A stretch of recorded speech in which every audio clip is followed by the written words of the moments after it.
प्रिय विद्यार्थियों, आज की कक्षा में हम चर्चा करेंगे प्रसिद्ध निबंधकार कुबेर नाथ राय की निबंध शैली पर।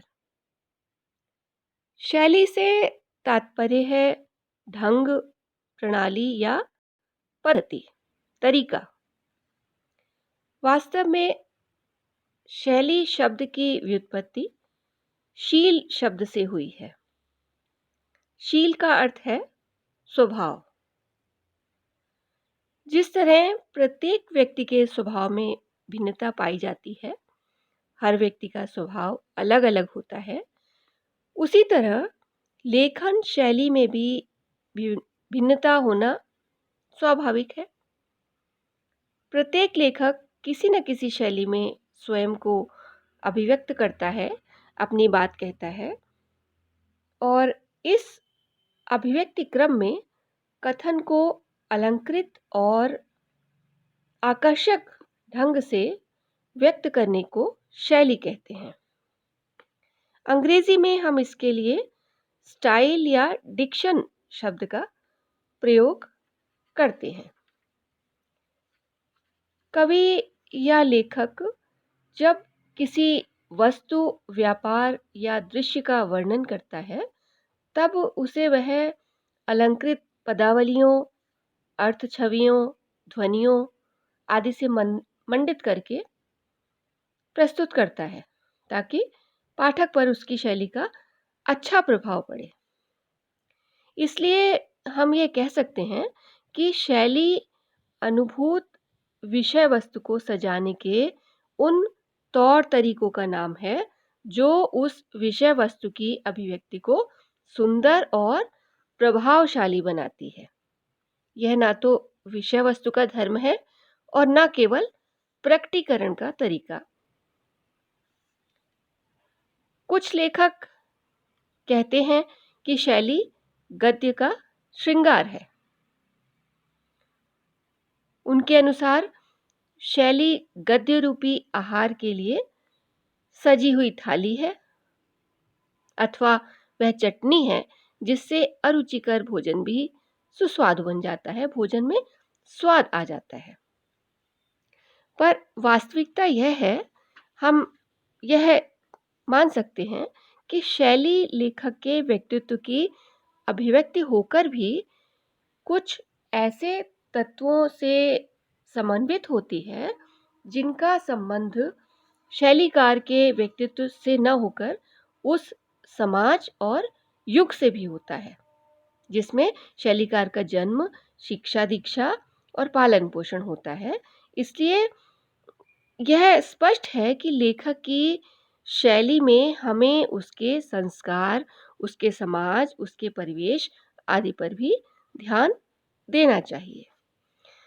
तो विद्यार्थियों, इसी क्रम में अब हमें अपनी बात कुबेर नाथ राय के संदर्भ में करनी होगी। कुबेर नाथ राय के संदर्भ में समझना होगा कि उनकी शैली की विशेषताएं क्या हैं।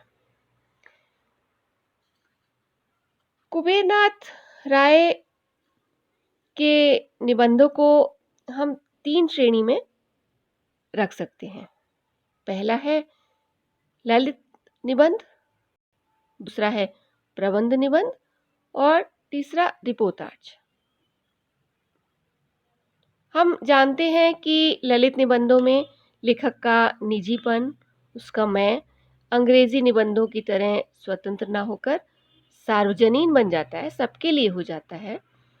निबंधों में प्रकृति और मानव जीवन की प्रस्तुति की यही सार्थकता है।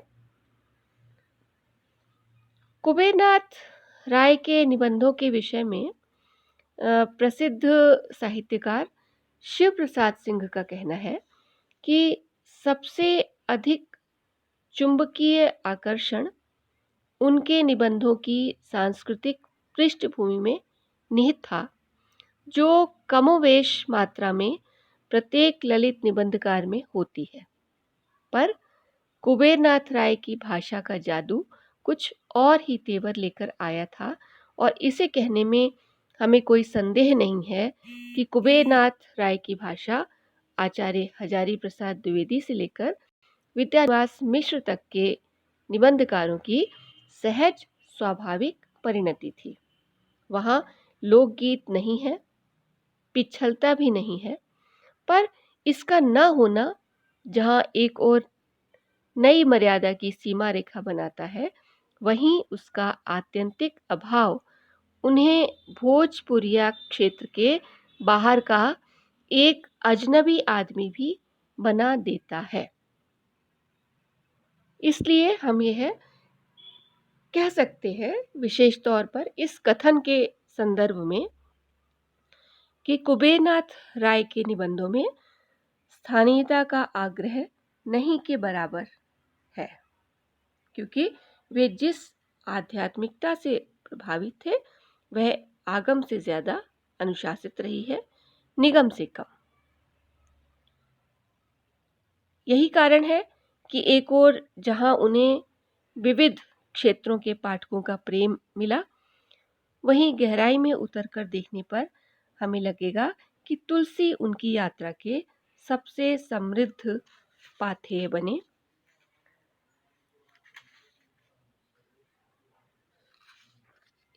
अब बात करते हैं कुबेरनाथ राय की शैली की विशेषताओं। कुबेरनाथ राय ने अपने निबंध में कई प्रकार की शैलियां ग्रहण की हैं। कहीं उनके विचारों की गूढ़ गुम्फित परंपरा मिलेगी, कहीं पर उनके भावों की रस सिक्तता मिलेगी, और इसके साथ साथ व्यंग विनोदपूर्ण स्थलों का भी अभाव नहीं है, अर्थात व्यंग का भी उन्होंने समावेश किया है। इसके अंतर्गत पहले हम बात करते हैं विवेचन शैली की। विवेचन शैली का प्रयोग उनके विचारात्मक समीक्षात्मक निबंधों में हुआ है। ऐसे निबंधों में उनके विचार गुम्फित हैं, जिनमें वाक्यों का गठन और भाषा का गांभीर्य विशेष रूप से दिखाई देता है। दूसरी शैली है आत्मकथात्मक शैली। लेखक जब अपने आप को स्वयं को कथावाचक बनाकर लिखता है, उसमें मैं की प्रधानता दिखती है। वहां पर हम ये कहते हैं कि यह आत्मकथात्मक शैली है। कुबेरनाथ राय ने भी निबंध में प्रारंभ इसी शैली में किया है। जैसे वे कहते हैं, एक निबंध में कहते हैं, मैंने यूं ही कह दिया मैं प्रोफेसर बनूंगा। पिता को मेरे उत्तर से संतोष हो गया, पर वे सावधान भी हो गए। तीसरी शैली है आवेग शैली। विद्यार्थियों, आवेग शैली का प्रयोग कुबेरनाथ राय के सभी भावात्मक निबंधों में मिलता है। आवेग शैली वास्तव में ऐसे ही निबंधों के लिए अनुकूल होती है। इस शैली में लिखे गए निबंधों में काव्यात्मक लय भी मिलती है और भावों का प्रवाह भी मिलता है। कुबेरनाथ राय के बहुत से निबंध इसी शैली के प्रयोग के कारण गद्य काव्य के बहुत अधिक निकट पहुंच गए हैं। कभी हमें लगता है कि वे ललित निबंध ना होकर, गद्य ना होकर वे काव्य की झलक दे रहे हैं, कविता का सा आनंद हमें देते लगते हैं। जैसे उदाहरण देखिए इस शैली का। ग्रीष्म में जब पूर्वा बहती है तो प्रखर मध्याह्न में भी वह नम ही रहती है।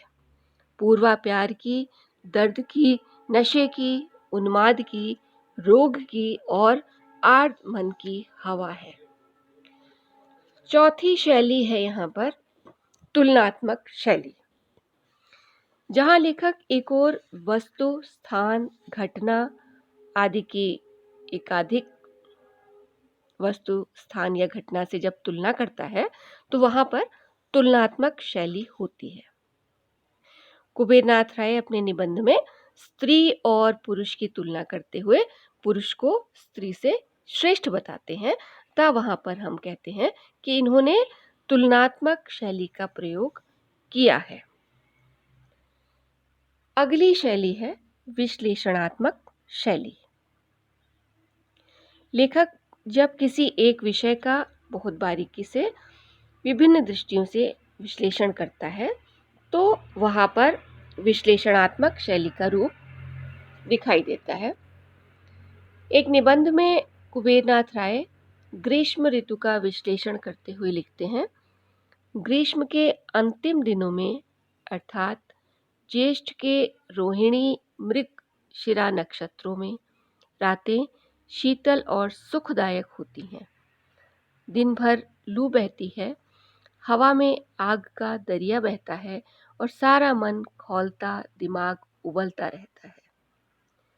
तो इस तरह से इस अध्ययन के आधार पर हम ये समझ लेते हैं कि कुबेरनाथ राय की शैली में विभिन्न शैलियों का मिश्रण है, जो हमने आज की कक्षा में समझा।